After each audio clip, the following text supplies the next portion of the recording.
So hello guys. इस video में हम समझेंगे कि परफॉर्म बिजनेस का मॉडल क्या है, चैलेंजेस फी लेते हैं, प्रॉफिट्स प्ले करते हैं, मतलब इनका मॉडल क्या है, ये जो भी करते हैं कैसे करते हैं और ये प्रॉफिटेबल कैसे रहते हैं। तो फर्स्ट ऑफ ऑल ज़्यादा शॉर्ट में बताऊंगा, डीप में नहीं जाएंगे, शॉर्ट में ही आपको समझ में आ जाएगा। डीप में अगर जाऊं तो वीडियो हो जाएगा लंबा। तो चैलेंज फी से पहली बात तो ये लोग कमाते हैं, अगर मिनिमम $36 भी हुआ तो इनका जो टोटल वैल्यू आ जाएगा 3,60,000 के आसपास। मीन्स मैं डॉलर में बोल रहा हूँ तो वही कुछ 3,30,00,000 के आसपास मान लो। और इसमें से भी 95% जो ट्रेडर है वो फेल हो जाते हैं। 95% ट्रेडर जो है अपना अकाउंट ब्लीच कर देंगे, या तो फेल हो जाएंगे या तो कुछ तो कुछ। 5% जो ऐसे हैं ट्रेडर रहेंगे जो प्रॉफिटेबल एक्चुअल में रहेंगे। और उन 5% में से भी 2% ऐसे होते हैं जो एक्चुअली उनको पे आउट मिलता है।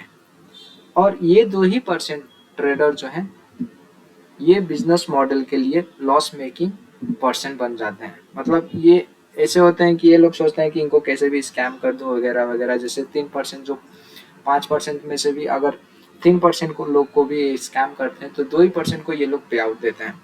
मैं ये नहीं बोल रहा हूँ कि सारे ये ऐसे ही करते हैं, लेकिन हाँ, जितने भी डाटा मैंने सर्च किया, जितना भी मैंने देखा, जब भी मैं देखा तो मेरा दिमाग हिल गया कि भाई साहब इतना इतना स्कैम करते हैं। ये सबसे बड़ा स्कैम होता है, ये लोग ऐसे करते हैं। और मान लो ये लोग जो ना है ना, ब्रोकर पार्टनरशिप से भी ये लोग कुछ कमीशन कमाते हैं। अगर एक्चुअल में ये लोग रियल, अगर मान लो आप अकाउंट पास करते हो और सोचते हो कि हाँ भैया अब मैं पास हो गया, अब मैं तो प्रॉफिट ही प्रॉफिट कमाऊंगा, तो एक्चुअली ये लोग रियल मार्केट में आपको ट्रेड नहीं कराएंगे।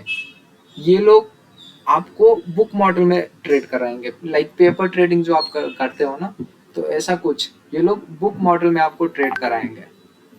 तो ऐसा ये लोग करते हैं। और कुछ रियल मार्केट में भी कराते हैं, लेकिन रियल मार्केट में उनको हम आइडेंटिफाई कैसे करते हैं? आइडेंटिफाई ऐसे कर सकते हो कि उनका जो भी पार्टनर है MT5 हो, तो वो लोग शायद रियल मार्केट में वो सब ट्रेड करा सकें।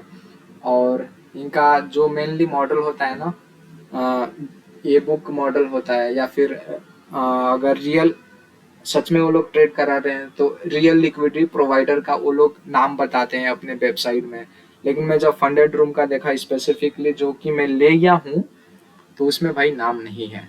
मतलब कि वो भी पेपर ट्रेडिंग मॉडल टाइप ही है। मतलब अगर मैं प्रॉफिट करूंगा तो ऑब्वियसली वो फॉर्म को लॉस होगा, जो फंडेड रूम का CEO है, फाउंडर है, उनको लॉस होगा।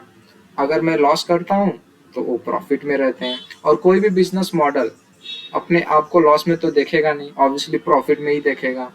क्योंकि वो बिजनेस मॉडल बनाया इसलिए कि ताकि वो प्रॉफिट कमा सके। आप भी ट्रेड कर रहे हो तो किस लिए ट्रेड कर रहे हो? ताकि आप प्रॉफिट कमा सको। और मेन जो इनका प्रॉफिट होता है, फर्म का प्रॉफिट जो भी होता है, वो चैलेंजेस फीस से होता है। तो जो भी हम लोग चैलेंज लेते हैं, मॉडल लेते हैं, तो उस केस में हम फेल हो जाते हैं तो उनको यहाँ से प्रॉफिट मेनली मिलता है। ऑब्वियसली अगर मिनिमम $36 भी लोगे तो काफ़ी ज़्यादा अमाउंट हो गया, बड़ा अमाउंट हो गया। विदाउट एनी रिस्क आप उनको इतना ज़्यादा प्रॉफिट मिलता है। और ठीक है भाई, देखते हैं। अभी अभी तो मैं भी तो ले लिया हूँ, बट हाँ, रियल अकाउंट में कभी कभी लगता है कि ट्रेड करना ही सही है। क्योंकि इसमें जितना डीप में मैं जा रहा हूँ उतना ही, मतलब क्या ही बोलूँ कि मैं क्यों लिया। मैं मानता हूँ कि भाई हाँ, रोल मॉडल है, इसका मतलब ये नहीं कि लोगों के साथ फ्रॉड हो जाए वगैरह वगैरह। लेकिन चलो ठीक है, अभी तक तो कुछ वीडियो आई नहीं है फ्रॉड वगैरह का। लेकिन ये जो भी दी फंडेड रूम है, अभी इनको समझने में हमें एटलीस्ट 1 महीना लगेगा कि हाँ भाई ये रियल है या फेक है। बाकी आगे का बात आगे जानेंगे। और इस बार जो ये फंडेड रूम है कैसे भी करें, बट जो भी प्रॉफिट कर रहे हैं वो एटलीस्ट उनको पे आउट करें। उनको उनके साथ ना कि स्कैम कर दें, या फिर मान लो कोई प्रॉफिट भी कर रहा है तो रूल बता के, ये नहीं कि हाँ भैया तुमने ये रूल तोड़ा है, वो रूल तोड़ा है, तुम्हारा अकाउंट गया। ठीक है, तो सबसे मेन जो बात होती है रूल का ही होता है। आप रूल देखो, पढ़ो, और हमें उससे क्या लेना देना है। अगर हम प्रॉफिटेबल हैं तो हमें भाई दें कि हाँ भैया तुम प्रॉफिटेबल हो, तुम लो ये अमाउंट, रूल ब्रेक नहीं किए हो, उतना ही हमारे लिए काफ़ी है। चाहे वो ये मॉडल हो या फिर रियल लिक्विडिटी प्रोवाइडर हो या फिर सच में कुछ भी हो। ठीक है, मिलते हैं फिर नेक्स्ट वीडियो में।